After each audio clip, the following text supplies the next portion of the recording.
주였습니다. 긍휼은 심판을 이긴다.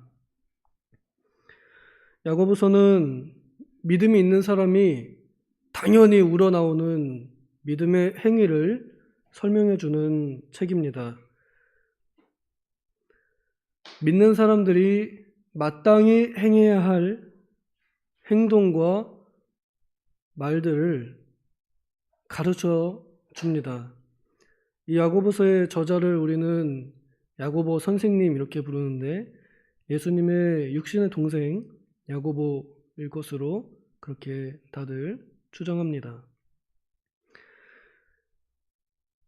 우리는 이 야고보 선생님이 많은 교훈들을 쓰신 것 중에서 오늘 이 한 절 말씀을 선택해서 우리 교회가 잃어버리지 말아야 하고 우리 교회가 반드시 붙잡아야 할 가장 중요한 가치 하나를 제시하고 이로부터 우리 교회가 세워져 가고 살리고 또 살아남기를 간절히 소망하는 마음으로 이 말씀을 오늘 함께 나눕니다. 먼저 이 긍휼의 시작이 하나님께로부터 왔습니다.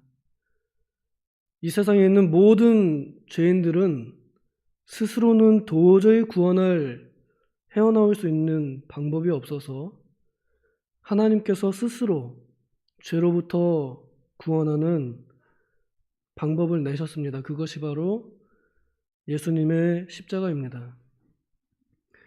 예수님의 십자가는 긍휼에서부터 시작되었습니다. 죄인들이 조금이라도 뭔가 그래도 착한 면이 있어서 그래도 조금이나마 뭔가 좀 잘한 게 있어서 그래서 그걸 보고서 구원하신 게 아닙니다. 가만히 내버려두면 끝없이 죄로만 추락하고 죄로만 파고드는 이 죄악성을 가진 전적으로 타락한 인간의 무능함을 하나님께서 불쌍히 여겨서 그 긍휼하심 때문에 자신의 아들 예수 그리스도를 내어 주심으로 그의 긍휼이 시작되었습니다. 그리고 십자가에서 예수님의 그 피 흘림으로 그 긍휼의 결정체가 그 열매가 맺어지게 되었습니다. 그래서 모든 죄인들은 예수님의 십자가의 은혜 아래에서 의인들이 되었습니다. 그리고 그 의인들을 우리는 성도라고 부릅니다. 그리고 그들이 모인 단체가 교회입니다. 교회가 이제 많이 문을 닫았고 또 앞으로도 문을 닫게 될 것이고 점점 더 믿는 사람들은 박해를 당하고 압제를 당하는 것이 주님께서 말씀하신 말세의 징조 중에 하나입니다. 그래서 우리 교회가 문을 닫지 않으리라 하는 보장이 없습니다. 한국에 선교하러 오셨던 많은 영국의 큰 교회들 거의 다 문을 닫았습니다. 100년도 안 돼서요. 그러면 어떠한 교회가 살아남고 또 더욱 생명운동하며 살리는 그래서 살아남는 교회 주님 내려오실 때 두 팔 별러 주님을 환영할 수 있는 교회로 살아남을 것인가? 저는 바로 이 긍휼에 있다고 생각이 듭니다. 왜냐하면 우리가 바로 이 긍휼을 맛본 사람들이기 때문에 그래서 그 긍휼의 맛을 아는 사람들이 유일합니다. 교회 안에 있는 성도들이 하나님의 참 긍휼을 아는 유일한 사람들입니다. 그 사람들에게서마저 긍휼이 없다면 세상 사람들은 하나님의 긍휼과 하나님의 사랑에 대해서 도저히 알 수 있는 길이 없습니다. 맛볼 수 없습니다. 우리 성도들이 서로 긍휼을 잃어버리게 된다면 교회 안에서는 이제 더 이상 생명운동이 일어나지 않습니다. 긍휼은 심판을 이긴다라고 했는데요. 긍휼은 사람을 살리고 보존합니다. 반대로 심판은 사람을 죽이고 끊어버립니다. 심판대 앞에 서서 무사히 통과할 수 있는 죄인은 아무도 없습니다. 죄인은 무조건 심판대 앞에 서기만 하면 무조건 심판을 받아, 정죄를 받아 죄의 대가를 치르게 되어서 의인으로 설 수가 없습니다.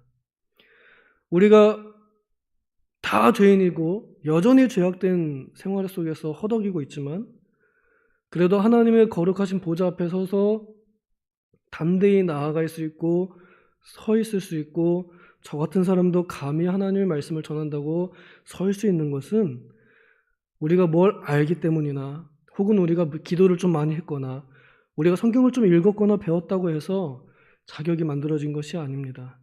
오직 은혜, 하나님의 긍휼하심 아니면 설 수 있는 사람이 아무도 없습니다.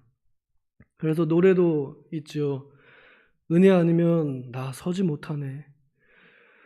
우리가 주님의 그 긍휼하신 은혜를 입어서 오늘 이 자리에 서 있음을 믿을진데 그러면 이제 우리는 이웃들을 심판하지 않습니다. 정죄하지 않습니다. 판단하지 않습니다. 판단한다는 것은 기준을 가지고 있다는 것인데요. 평가하지 않습니다. 그래서 내 기준에 맞춰서 다른 사람을 이렇다 저렇다 하지 않습니다. 아, 쟤는 이건 잘못했고 저건 잘못했어 라고 이렇게 평가하지 않습니다. 너는 이건 다 좋은데 저건 좀 잘못했어. 고쳤으면 좋겠어. 아닙니다. 그냥 받아들이고 아 그렇구나 라고 이렇게 인정하는 그런 마음가짐이 바로 긍휼입니다. 우리가 다 도토리들입니다. 모습은 달라도 다 똑같은 도토리입니다.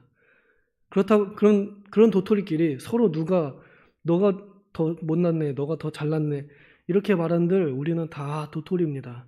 그렇기 때문에 우리가 아무리 심판하고 우리가 아무리 정죄해봤자 소용이 없습니다.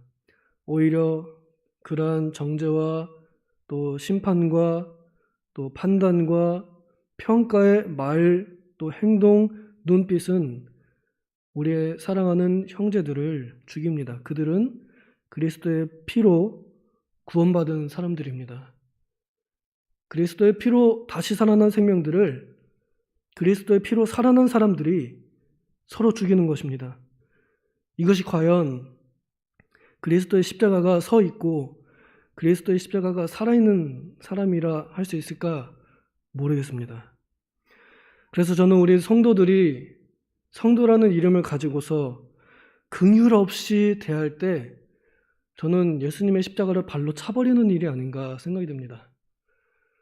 우리가 얼마나 대단하면 대단하다고 예수님의 십자가를 발로 뻥 차버리면서 거기에 자기가 서가지고 너는 이래고 넌 저러고 쟤는 저 잘못했어. 성경을 보니까 이렇게 잘못했어. 저렇게 잘못했어. 이렇게 하는 판단과 정죄, 심판의 태도는 결코 본인에게도 그렇고 그를 대하는 이웃들에게도 전혀 유익이 없습니다. 긍휼은 심판을 이깁니다. 긍휼은 심판을 덮어버립니다. 여기 자랑한다라고 되어 있는데 저는 조롱한다라고 이렇게 보여요. 심판하는 이 무서운 것들, 사람을 죽이는 것들을 오히려 꽉 눌러가지고 심판밖에 못하냐? 정죄밖에 못하냐? 나는 긍휼한다. 나는 다 덮는다. 내가 다 이긴다. 하고 이렇게 자랑하는 것 같습니다. 우리 교회 50년 역사가 넘었다 그러는데 100년까지 살아있으려면 우리에게는 좋은 건물보다도 바로 이 그리스도의 긍휼을 맛본 대로 이웃들을 긍휼히 여기는 자세가 가장 필요하다고 생각이 듭니다. 부디 바라건대 하나님께서 우리에게 긍휼하심을 나타내어 주신 은혜를 더 알기를 원합니다. 예수 더 알기 원하네. 구속해 주신 그 사랑을 더 알기를 원합니다. 그래서 우리의 이웃들을 사랑하기 원합니다. 내가 죄인인 줄 깨닫고 나를 이렇게 구원해 주신 하나님의 은혜를 생각하면서 다른 사람들을 사랑해 줄 수 있고 다른 사람들을 더 용서까지 해줄 수 있는 그러한 사랑이 넘쳐나는 교회가 되기를 간절히 소망합니다. 마태복음 18장에 예수님께서 베드로에게 70번씩 7번이라도 용서하라 하는 교훈을 주시면서 10,000달란트와 100데나리온 빚진 자 비유를 하셨습니다. 어떤 사람이 40달란트를 빚졌다. 도저히 그걸 갚을 수 없어서 주인이 그 종을 그냥 용서해 주었다. 빚을 탕감해 주었다. 그랬더니 그 종이 가가지고 자기에게 100데나리온 빚진 사람에게 내놔라, 놈 내놔라, 안 내놔 너 감옥 가, 이렇게 해버렸다. 그러니 주인이 와서 그 종을 매우 책망하고 혼냈다. 이렇게 하신 말씀이 있습니다. 그러면서 자기 형제도 사랑하지 못하고 용서하지 못하면 하나님께 용서 못 받는다. 강력하게 말씀하셨습니다. 오늘 우리가 잘잘못을 따져서 누군가를 용서하고 또 말고 이럴 권한이 혹시 주어지고 기회가 주어진다면 그때 우리가 복받을 기회입니다. 긍휼히 여길 수 있는 기회이기 때문에, 그래서 내가 하나님 앞에서 긍휼을 얻을 수 있는 기회가 바로 내 앞에 놓여 있는 것입니다. 육신적으로는 어렵겠죠. 나를 뒤에서 모함하거나 혹은 비난하거나 혹은 나를 육체적으로 괴롭게 했거나 나를 마음으로 상처 주었거나 혹은 나를 금전적으로 피해를 주었거나 도저히 잊을 수 없는 상처를 준 사람들에 대해서 사실 우리가 용서하기 어렵습니다. 그러나 나의 용서받을 것, 내가 받은 긍휼, 내가 받을 긍휼, 이미 받은 긍휼과 앞으로 기대할 긍휼을 생각하면 그럼 우리 자신을 위해서 내 형제들을 용서해야 할 것입니다. 예수님께서 주기도문 가르쳐 주시면서 우리가 우리에게 죄진 자를 사하여 준 것처럼 우리의 죄를 사하여 주옵소서라고 이렇게 기도해라 가르쳐 주셨던 그 의미는 바로 이웃들에게 주님께서 보여주셨듯이 그렇게 긍휼히 여겨야 할 것을 교훈하시고 그 긍휼을 연습하도록 기도를 가르쳐 주신 것입니다.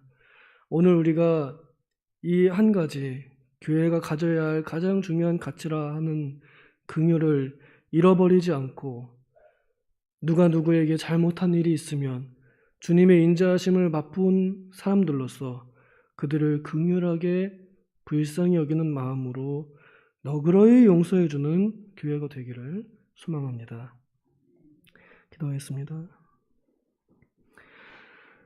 하나님 아버지, 우리 교회가 너그러운 교회가 되기를 원합니다. 우리 모두가 너그럽기를 원합니다.